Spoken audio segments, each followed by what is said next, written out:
kia ora koutou, kia ora koutou, kia ora koutou katoa. So I decided to film my video on the Maori people.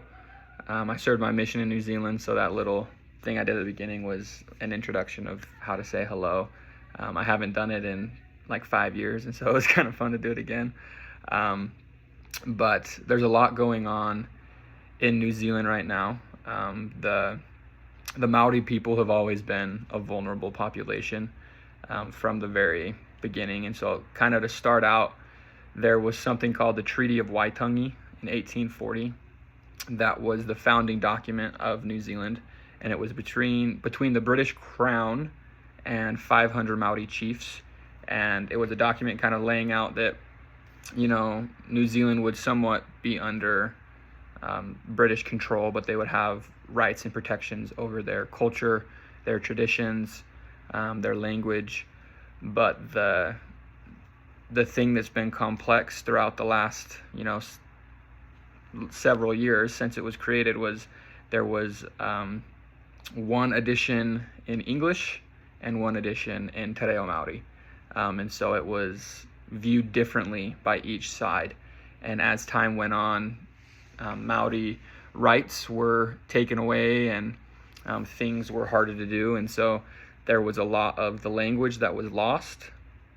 And these people have, had to fight to get their culture back. When I was on my mission, there was a really big push that had been happening for a while to get the culture and the language especially spoken more, because it's to the point now where English is the predominant language in New Zealand, and Te Reo Maori isn't really spoken a ton. Like every time we met someone that spoke it fluidly, it was really impressive. Like a lot of people understood it and could understand what was happening, but not very many people spoke it.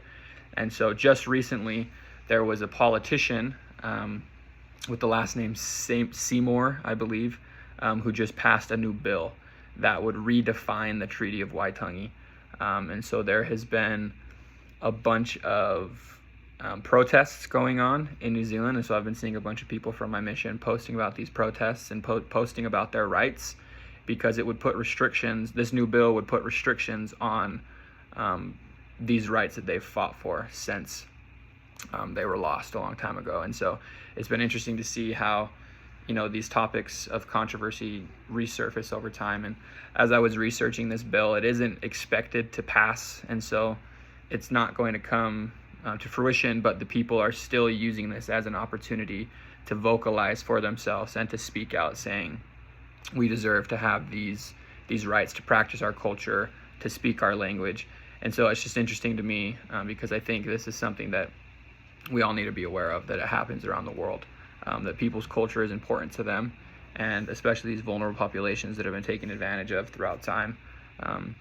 They need to be given the rights back to their culture and to practice and to live the way that they want to. And so, yeah, I love New Zealand. I love the Maori people, and that's my 3-minute video.